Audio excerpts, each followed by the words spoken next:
It was July 4th, 1946.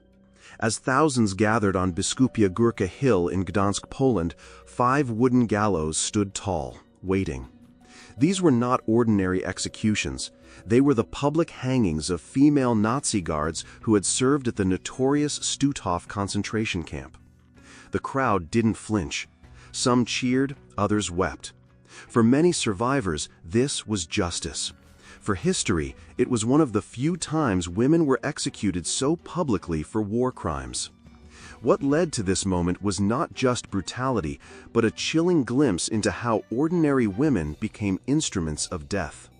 Stutthof was the first Nazi concentration camp built outside German borders and the last to be liberated. Established in 1939 near Danzig, it evolved from a civilian internment site into a full-fledged extermination camp.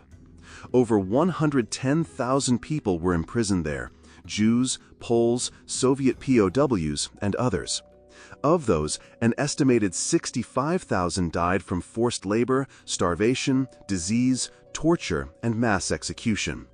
What made Stutthof particularly grim was the involvement of female guards, known as Aufseherinnen. These women weren't passive bystanders.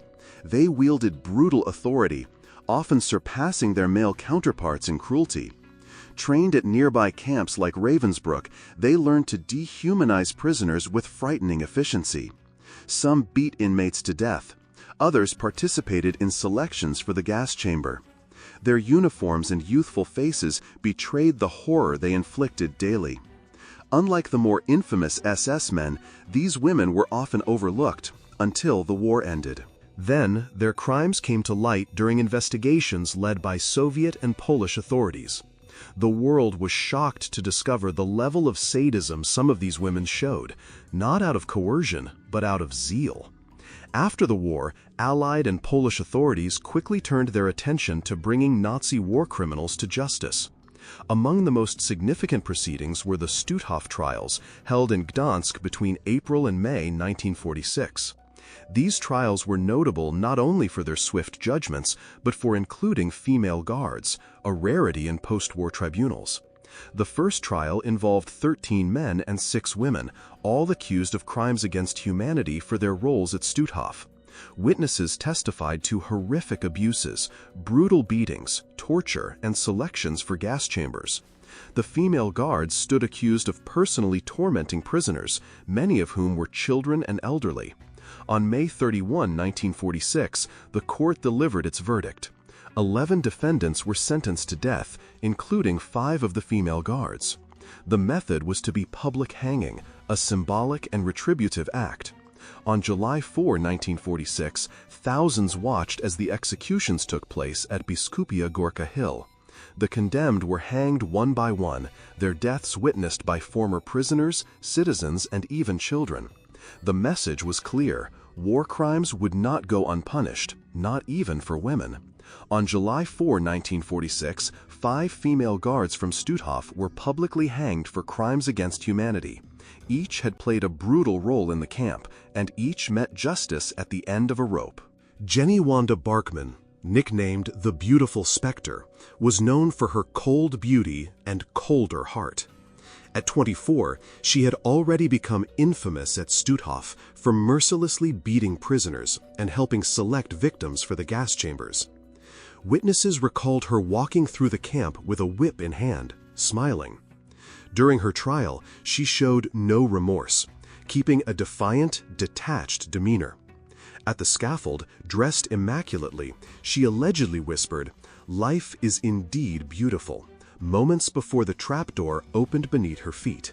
Her execution stunned the crowd, not because of the act itself, but because she made death seem like theater. Eva Paradis joined the SS as a guard in 1944 and quickly earned a reputation for cruelty. She was remembered for leading roll calls that stretched for hours, even in freezing temperatures, and for dousing prisoners with water in sub-zero weather as punishment. She struck fear into inmates not with shouting, but with icy indifference. On trial, she offered no emotional defense, only formal denials. On execution day, she remained calm until the noose was fixed. Then, witnesses said, she broke. Her body convulsed violently at the end of the rope, leaving a lasting impression on the thousands who had gathered to see justice served. Wanda Claff claimed she had done nothing more than follow orders, but those who survived her rule told of a sadistic streak. A former housewife, she volunteered to become a camp guard and seemed to take satisfaction in punishing inmates. She beat women for the smallest infractions and took part in lethal selections. In court, she stunned observers by proudly stating, "I am very intelligent and very devoted to my work in the camps." Her arrogance vanished as she approached the gallows. Despite her earlier bravado, tears ran down her face as the sentence was carried out. The crowd stood silent, watching the death of a woman once convinced of her own impunity.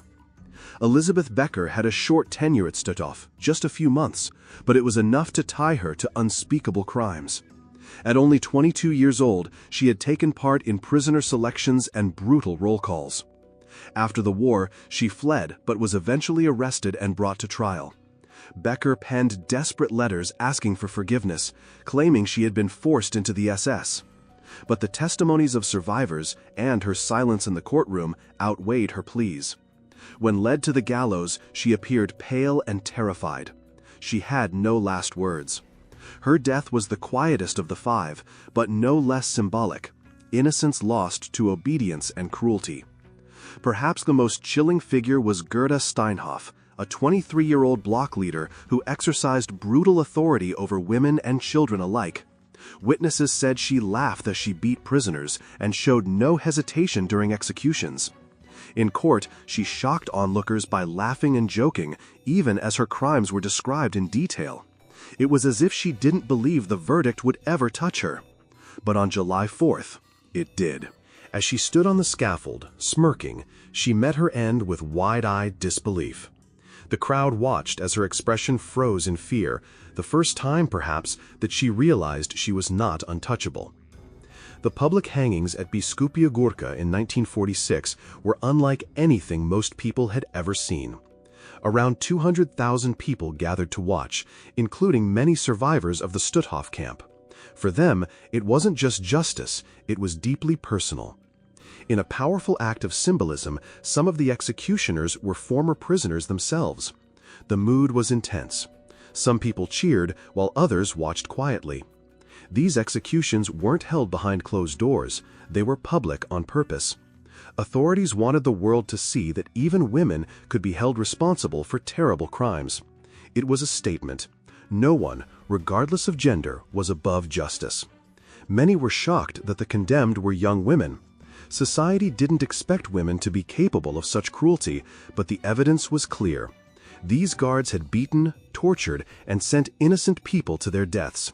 Their gender didn't protect them, nor should it have. The Polish government used the hangings to send a message. After years of war, pain, and horror, people needed to see that there were consequences. These public executions showed that the world hadn't forgotten what happened, and that punishment would follow. For many, it was closure. For others, a warning. Justice wasn't just about trials, it was about accountability, even in front of a crowd. The Stutthof hangings left a lasting mark on how the world viewed war crimes, especially those committed by women. For years, female guards were often ignored in war crime discussions. But these executions forced the public to confront the uncomfortable truth. Women could be just as cruel, just as guilty. In the years that followed, more trials were held, but few led to death sentences. The Stutthof executions remained one of the few times justice was so visibly served. Even decades later, they are still discussed, especially after recent cases like Irmgard Furchner, a former secretary at Stutthof who was convicted in 2022 at age 97. The legacy of these executions is complicated. Some see them as justified retribution. Others debate the ethics of public executions. But one thing is clear. They were a turning point. The world saw, perhaps for the first time, that evil isn't always a man in uniform. Sometimes, it's a young woman with a smile. The public hangings of the Stutthof female guards were more than a sentence. They were a message to the world.